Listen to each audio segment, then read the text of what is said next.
Box অফিসে দারুণ ফল করেছে ধুরন্ধর এবং ধুরন্ধর দ্য রিভেঞ্জ। বিপুল প্রশংসিত হয়েছে হামজা আলী কিংবা জসকিরত সিং এর চরিত্রে রণবীর সিং এর অভিনয়।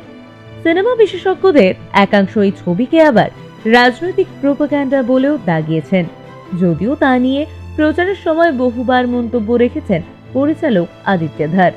তার মতে, আমাদের দেশের কেন্দ্রীয় সরকার দেশের জন্য যা করছেন সেটাই তাদের ভোটে এগিয়ে নিয়ে যাচ্ছে।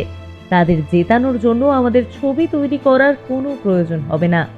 তবে এবার আবারও একবার সেই গুঞ্জন শোনা যাচ্ছে বলিউডে, কারণ এবার রণবীরকে দেখা গেল রাষ্ট্রীয় স্বয়ংসেবক সংঘের সদর দফতরে।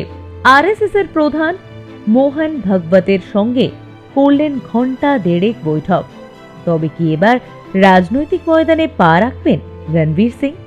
অভিনেতা থেকে নেতা হওয়ার সফরে কি দেখা মিলবে রণবীর সিং এর? সেলিব্রিটিদের রাজনীতির ময়দানে প্রবেশ নতুন না। এর আগেও বিভিন্ন ইন্ডাস্ট্রি থেকেই অভিনেতা অভিনেত্রীদের পা রাখতে দেখা গিয়েছে রাজনীতিতে। টলিউডেও বহু নক্ষত্ররা অভিনয়ের পাশাপাশি সমান তালে রাজনীতিতেও নিপুণ। দেব, মিঠুন চক্রবর্তী, মিমি, রুদ্রনীল, রচনা ব্যানার্জি, এখন কোয়েল মল্লিককেও দেখা যাচ্ছে রাজনীতিতে। তবে কি এবার রণবীরও হাঁটবেন সেই পথে? বলিউড সূত্রে খবর, শুক্রবার বিকেলে 4টে নাগাদ মুম্বাই থেকে চার্টার্ড বিমানে করে নাগপুর পৌঁছলেন অভিনেতা।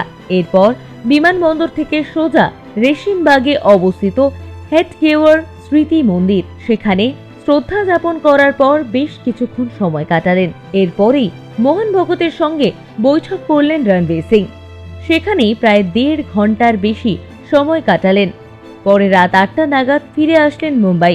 এমনিতেই ধুরন্ধর ছবি নিয়ে তুষ্ট বিজেপি শিবির। এই ছবির প্রশংসায় পঞ্চমুখ সকলেই। এর মাঝেই মোহন ভাগবতের সঙ্গে এই সাক্ষাৎ খুবই তাৎপর্যপূর্ণ বলেই মনে করছেন বিশেষজ্ঞ মহল। যদিও রণবীরের সঙ্গে মোহন ভাগবতের কি কথা হয়েছে সেই বিষয় কোনো পক্ষই মন্তব্য করেননি। তবে কি আপনারা রণবীর সিংকে রাজনৈতিক ময়দানে দেখতে ইচ্ছুক? মতামত জানান কমেন্ট বক্সে।